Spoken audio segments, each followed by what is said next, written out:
এরকম প্রায় ঘটনা ঘটে আছে।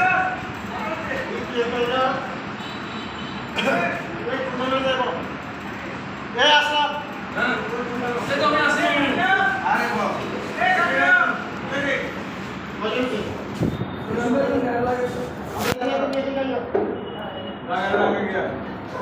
মালিক মনে করে আপনারা লোকে আমরা এই বিষয়ে কোনো আলাপ আলোচনা করি না, আপনারা কোনো মেসেজ দেয় না।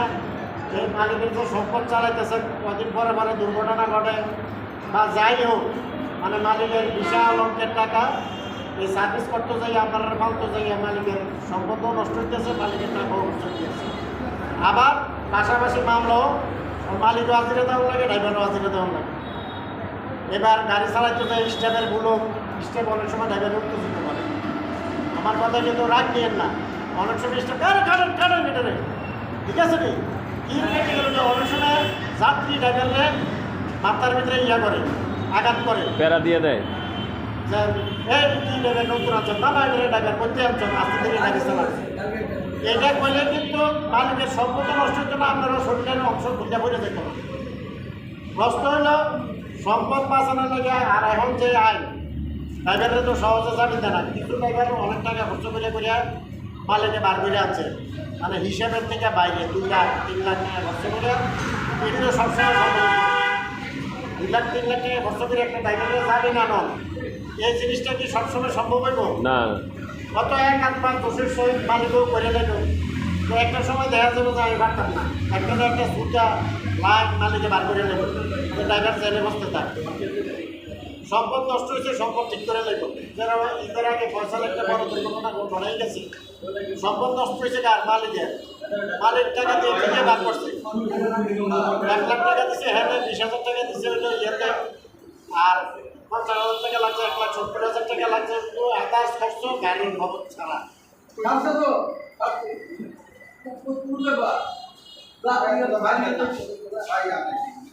গাড়ির খরচ ছাড়া ভাই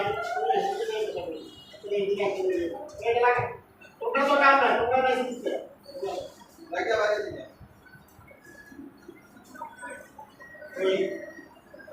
এখন প্রশ্ন হলো যে মালিক আমার কামলো প্রেশার ঠিক করছে যে আমি মালিকে বলে আমি ড্রাইভার স্টেশনে শুরু করেছি। মালিকের লগে আমি মালিকে আমার যে মেসেজ দেয় আমি কোনো ড্রাইভার স্টেশনের কাছে এটা পৌঁছাই না।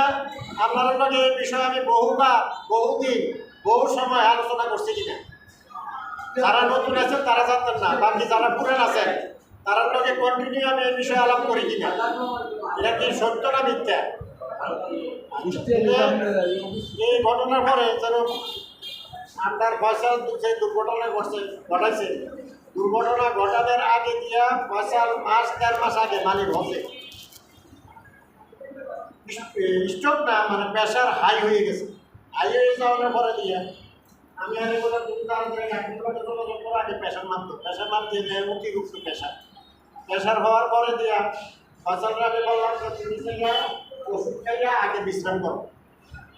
বিশ্রাম করার পরে 2-3 দেহ যে তোমার শরীর ইয়া লাগতেছে, আরাম লাগতেছে, বা তুমি গাড়িও চালাইতে পারবা, বাইরে গাড়ি তুমি চালাইয়া চাইও আর নতুন বাইরে গাড়ি চালানো হোটেলে সিট করে হচ্ছে, তো শরীর ভালো না কালকে বাচ্চা সম্পদ মালিকের পরে থাকলে মালিকের সম্পদ ঠিক থাকবে।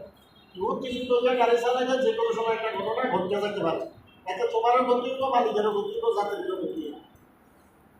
কারণ এই কথার পরে আবার বছরটা আমি এটাও বুঝে দিছি, যেহেতু তোমার হাই প্রেশার দেখা গেছে, কোনো যাত্রীর লোকে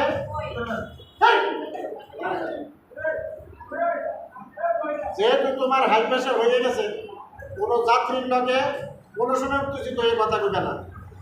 রাস্তার ভিতরে পথচারী, রিক্সার ড্রাইভার, অটো ড্রাইভারকে গালি দিলে উত্তেজিত হয়ে তার বিরুদ্ধে তুমি যাবে না। যেহেতু উত্তেজিত হইলে যে কোনো সময় সমস্যা হয়ে যেতে পারে, হার্টবিট বাড়তে পারে, প্রেশার বাইরে যেতে পারে, বাইরে গেলে তুমি নিজে ক্ষতিগ্রস্ত হইবা, সম্পদেরও ক্ষতিগ্রস্ত হইব।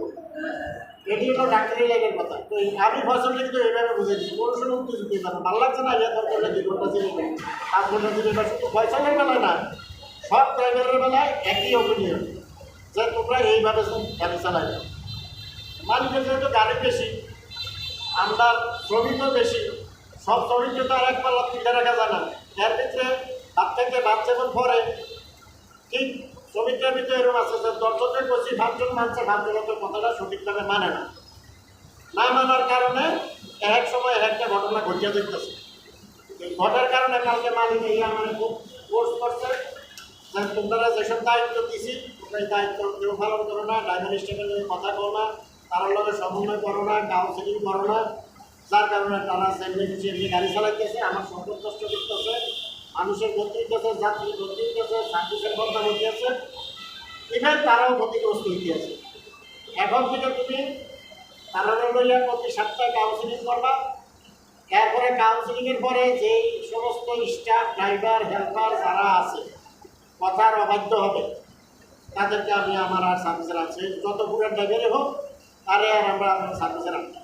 সুন্দর কথা। আমি কথাটা বুঝতে পারছি না এত ঠিক আছে, ঠিক আছে, আপনার কথা ঠিক আছে। সে যেই হোক যাত্রীর লোকে উত্তেজিত হইতে পারতো না, প্যাসেঞ্জারের লোকে কোনো অবস্থাতে প্যাসেঞ্জার বহু কথা বলবো, অটো ড্রাইভারের বলবো যেহেতু আমরা বড় গাড়ি চালাই আমরা খুব দোষ বেশি, আমরা অনেকে আটো দোষটা থাকলে অটো দোষী উঠে গেলে আগে 10 সালের জায়গায় আপনি দোষী না নির্দোষ এটা কর, যদি করেন আপনি নির্দোষ, আপনি যদি বলেন আপনি নির্দোষ তাহলে আপনার কেস 20 বছর লাগে এসব আপনি নির্দোষ প্রমাণ করতে।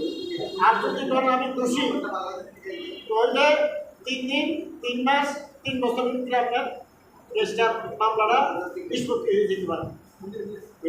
এই কারণে যাইয়া সবাই কয় যে আমরা দোষী, ধীরে দোষী, তাড়াতাড়ি মামলাটার থেকে আপনারা বাঁচিয়ে দেন।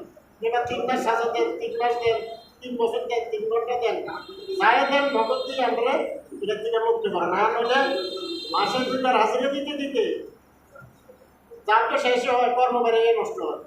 ওই দিন গাড়ি চালান যারা যদি আমরা এই কর্মের লোক হইতে গাড়িও চালাইতে পারে না, তারপরে ফ্যামিলিভাবে ঠিক করে তার ইয়েও করতে পারে না, এরপরে দেখা যাবে তার মাইন্ড আবার ফ্রেশ থাকবে।